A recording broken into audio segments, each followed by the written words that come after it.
Hey there, Whitefield. Pastor Mike here. Hope you're doing well. Thank you for joining me for this midweek update. Hope you're having a fantastic week. I also am looking forward to seeing you this Sunday from 3 to 5 for our drive-through fellowship.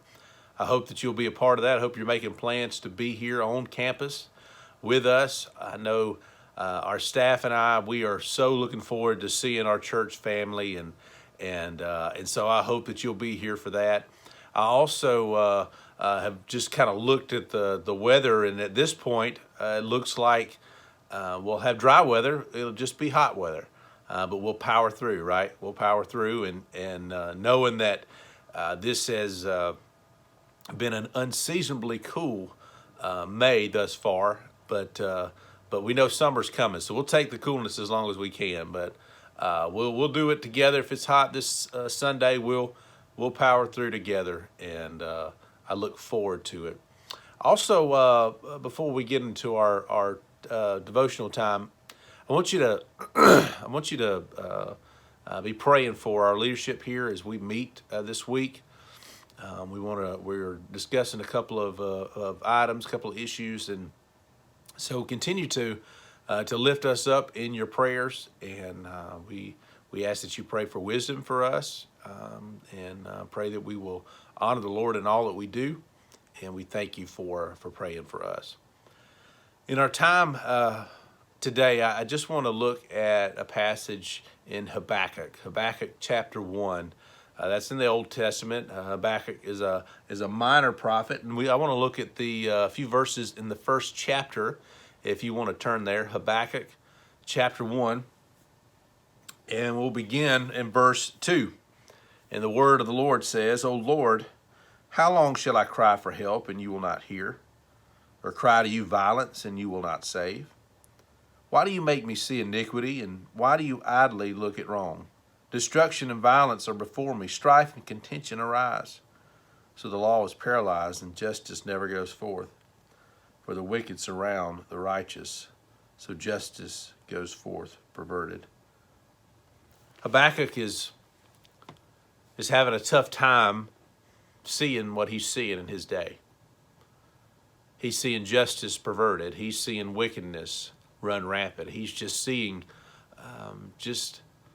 the darkness of his day.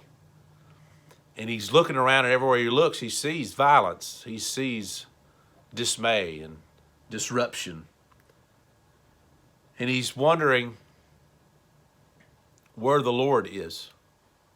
How long, O Lord, are you gonna look at this? And I cry for help, and you not hear.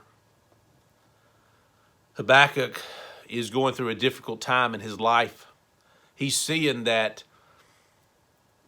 the world could be a terrible place to live at times.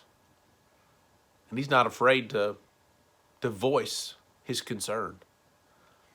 You know, Habakkuk is very honest in his questions, and he's directed them toward God. He's not being disrespectful. He's being honest. Far more honest than sometimes religious people tend to be. He's willing to ask the tough questions because he wants the answers, even if they're not what he wants to hear. Church, we need to ask the honest questions, the tough questions, and not be afraid to do that. He's extremely honest in this passage, but he's also extremely faithful in this passage. Look down to verse 12. He says, "Are you not from everlasting, O Lord, my God, my Holy One? We shall not die."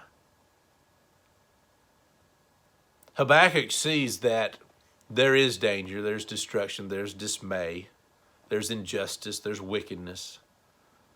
All sorts of things that Habakkuk faced in his world that he lived in and the world that we live in today.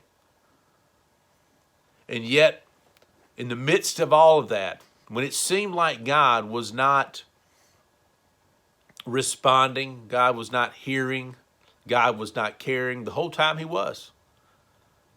And Habakkuk realized that. He realized that his God is indeed everlasting. And therefore, those who follow him are everlasting. They can endure the hard times that this world presents, and the things that we go through it can be so incredibly difficult. And Habakkuk says, "Are you not from everlasting, O Lord, my God, my Holy One? We shall not die." Habakkuk is honest, but he's also faithful. He's faithful. Now, he could have threw up his hands and said, "You know what, God? I don't deserve this. I don't deserve to live during this time. This is not what this is not the time period that I should have lived in. I should have been born at a different time." Maybe you're thinking the same thing. Maybe you would have liked to live in a time where there wasn't a global pandemic. And yet that's not the time God chose to allow you to live on the earth. He chose you and I to live right here, right now, to face what we're facing. And we can be honest before God and ask him the tough questions and ask of him the tough questions. But at the same time, we remain faithful, knowing at the end of the day, we come to the truth. Our God is everlasting, and we will not die. And even if our life should end on this earth, we know that that's not the end for those who follow God, for those who know Christ. So we will not die.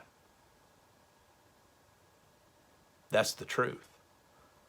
That's the truth that comes from following God and trusting God. And that's what you and I are called to do. To be honest before God and ourselves and others, but also be faithful. Come back to the truth. Abide in the truth. The truth that our God, our Holy One, is from everlasting. Church, it's been great to be with you. I hope that you have a wonderful rest of the week, and I look forward to seeing you Sunday. God bless you.